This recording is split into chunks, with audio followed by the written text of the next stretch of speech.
I'm Tarmack, and this is your game industry news wrap-up for the week of May 16th, 2015. Konami issued a DMCA takedown notice against YouTuber George Superbunnyhop Weidman on a video he did going through the rumors about the situation with Hideo Kojima. YouTube reversed the DMCA takedown shortly after due to incomplete information, which meant that Konami didn't actually explain why the content violated the DMCA. George does great journalistic work, and the takedown attempt was illegal as the content was clearly protected under fair use. At this point, Konami is being so utterly self-destructive that I really wouldn't be surprised if we saw a few executives shave their heads, a la Britney Spears. Ubisoft announced Assassin's Creed Syndicate. The trailer had an exciting horse-drawn carriage chase scene where the horse exhibited the physical properties of a car by navigating through street lamps, much like how I play Grand Theft Auto. Combat is also slated to be even more important in the game, supposedly about being a stealth assassin. Syndicate is to Assassin's Creed as Zero and Crystal are to Coke and Pepsi.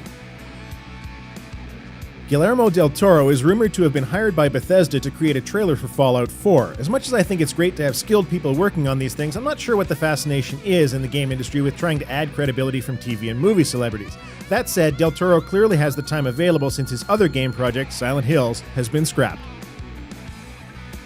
Sega has stated that Alien Isolation sales were weak, having only shipped 2.1 million units worldwide. Given that the game followed the colossal abusive failure that was Colonial Marines, frankly, I'm surprised that there were that many Aliens game fans left. A new tax hike in Australia is going to result in game prices increasing by 10%. Aussies already have to deal with half the country's indigenous life being capable of killing them, and now their ridiculously overpriced games are getting even more expensive. The weather sure must be nice over there.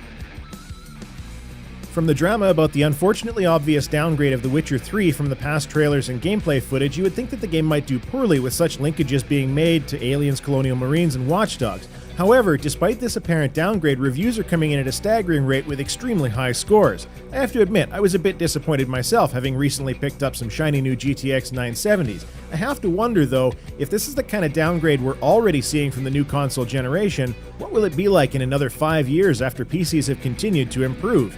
Here's hoping for the shortest console generation ever. Oculus has made public some new information about the Rift VR unit, with a nice shiny 2160 by 1290Hz resolution split over 2 screens and requiring a GTX 970 or AMD 290 graphics card. Mac and Linux users, however, were told that support for those platforms has been paused for the moment to ensure that the Windows version works at its potential. Mac users are furious, because of course they are, and Linux users just grumbled collectively, having expected this from the start.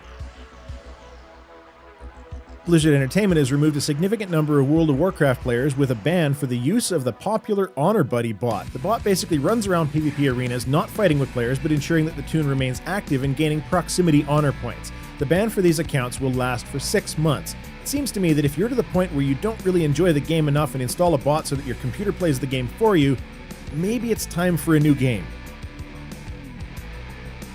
Microsoft has had a rather significant NDA leak regarding a Gears of War remake. Some third-party QA testers were playing chicken with their NDA by snapchatting screenshots which got posted online for the world to see.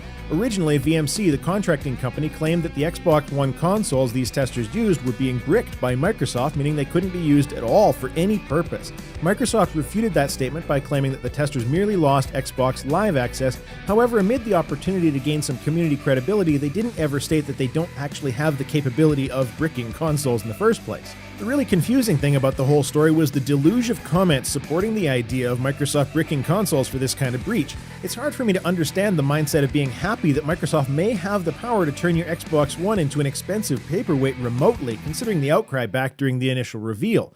These aren't really features consumers ever have a valid reason to support. But hey, the digital future is wonderful. And last but not least, Microsoft Windows 10 is going to have the Candy Crush Saga pre-installed as part of the OS package. Microsoft was looking for something that is comparable to Solitaire and Minesweeper for its iconic new OS version, which for some mysterious reason skipped the number 9. Also, since free these days always means microtransactions, marking mines in Minesweeper will now cost a penny each time, and a new end-of-game card fall animation in Solitaire will be available on day one for $5. This has been your game industry news wrap-up for the week of May 16th, 2015. I'm Tarmack, and I hope you enjoyed it. I do apologize for the lack of videos these last 2 weeks. I needed a break, and I'm back in action now.